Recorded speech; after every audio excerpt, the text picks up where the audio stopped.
Alors, mesdames, messieurs, bienvenue à l'IUT d'Aix-en-Provence pour les assises de la professionnalisation. Alors, on a prévu à peu près 1h30 de conférence. Alors, vous expliquer de quoi il va s'agir, et puis après la conférence, il y a un rendez-vous dans les départements, on vous expliquera où exactement, et puis ensuite on se retrouvera tous à la soirée de gala ce soir, un peu plus tard. Alors, vous avez vu le film 1966, 2016, 50 ans. Et nous sommes ici pour fêter donc les 50 ans des IUT en France. Que le monde a changé depuis 1966, date d'une première IUT en France. Il n'y avait pas à l'époque les objets connectés, il n'y avait pas à l'époque l'ubérisation de l'économie, il n'y avait pas à l'époque les nanotechnologies, il n'y avait pas à l'époque les biotechnologies, le marketing digital, il n'y avait pas non plus Big Data. Tout ça à l'époque c'était que de la science-fiction. Et pourtant, que les IUT ont réussi à évoluer. Qu'est-ce qui a permis de faire en sorte que les IUT ont toujours su s'adapter aux récentes évolutions technologiques, économiques, informatiques, juridiques, voire parfois même réussir à les anticiper. Et il y a plusieurs facteurs.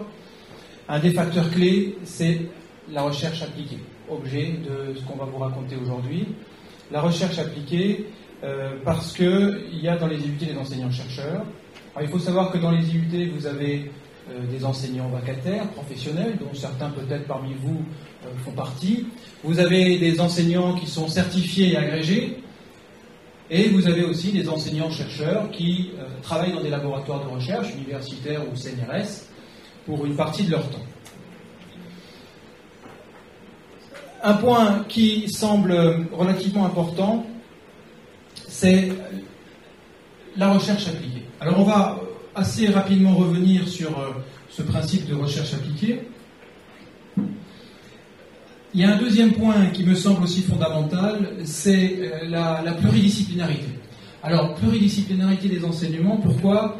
Parce que dans les entreprises aujourd'hui, quand on travaille en mode projet, on s'insère dans des équipes qui sont complexes, pluridisciplinaires, et on a besoin, les étudiants, nos étudiants ont besoin d'être formés à la pluridisciplinarité. Quand on crée son entreprise aussi, on a besoin de compétences juridiques, bien sûr techniques, mais aussi juridiques, économiques. On a besoin de compétences aussi économiques, on a besoin de compétences en langue. On a besoin donc de tout l'ensemble de ces compétences managériales, leur publicité, pour ouvrir son entreprise, et donc l'importance de la pluridisciplinarité. L'IUT, et ça c'est un point aussi fondamental qui fait un des succès de l'IUT, l'IUT donne aussi une formation à la culture générale, à la culture humaniste, on va dire, et pour comprendre les autres aujourd'hui, pour comprendre l'environnement humain de l'entreprise, on a besoin d'avoir un certain nombre de connaissances sur ce qu'on appelle la culture humaniste. Alors, culture humaniste, qu'est-ce que ça veut dire ? Ça veut dire qu'on a besoin de comprendre comment on communique dans une entreprise. On a besoin de comprendre aussi comment les groupes fonctionnent. On a besoin de se comprendre soi-même, parce que finalement, mieux on se comprend, mieux on se connaît, mieux on est à l'aise avec soi-même, mieux on va être à l'aise avec les autres. Et ici, à partir du moment où on est relativement bien dans sa peau, à l'aise avec soi-même, c'est beaucoup plus facile ensuite d'aborder la notion de vie dans l'entreprise. Alors un des points, par exemple, qu'on aborde dans cette notion de culture générale, qui est un des piliers fondamentaux, c'est par exemple capacité à se remettre en cause, capacité à innover. Vous savez combien l'innovation dans le monde des entreprises est importante, capacité aussi à éviter les conflits, à mieux gérer son stress. Ben, tout ça, on l'apprend aujourd'hui dans les IUT. Avoir davantage confiance en soi. Alors c'est important parce qu'on a des étudiants qui ont 18 ans. Et l'objectif, c'est en 2 ou 3 ans, être capable de les former justement à davantage de confiance en soi. Et il y a aussi de la recherche appliquée sur ces thèmes, en psychologie, en management, en recherche en management, en recherche en sciences de la communication. Et plus l'enseignant va être à la pointe de ces recherches-là, notamment en sciences humaines, et plus il va permettre de transférer ses connaissances auprès des étudiants, de manière à ce que l'étudiant devienne un salarié qui a des véritables compétences organisationnelles. Alors la concurrence au niveau des IUT, ça a très souvent été les BTS. Alors là, de moins en moins, parce que avec les licences professionnelles, on a maintenant la possibilité d'être, nous, en Bac+3. Alors il faut savoir que le monde s'est complexifié depuis 1966, et l'enseignement des IUT s'est complexifié aussi, avec l'apparition notamment d'une licence professionnelle, et on a à l'IUT, on vous en parlera tout à l'heure, de nombreuses licences professionnelles. De nouveau ici, parmi les concurrents, il y a les écoles de commerce. Mais ce qui va faire une des grandes forces de l'IUT, et ce qui a toujours été une grande force de l'IUT, c'est la recherche appliquée. Alors quand on parle de recherche, très souvent on peut distinguer deux grands domaines. Vous avez la recherche fondamentale d'un côté et la recherche appliquée de l'autre côté. Alors que les choses soient claires, ici on a décidé de faire le focus sur la recherche appliquée, mais on est tous d'accord qu'on a besoin en France d'une recherche fondamentale qui est extrêmement forte. Une recherche fondamentale qui est forte parce que, déjà, on a besoin de comprendre l'être humain et l'environnement dans lequel il vit, simplement pour mieux le comprendre, mais aussi nous qui travaillons sur des recherches appliquées, on a besoin d'aller chercher nos concepts, et on va très souvent chercher nos concepts scientifiques dans la recherche fondamentale. Donc la recherche fondamentale doit être forte.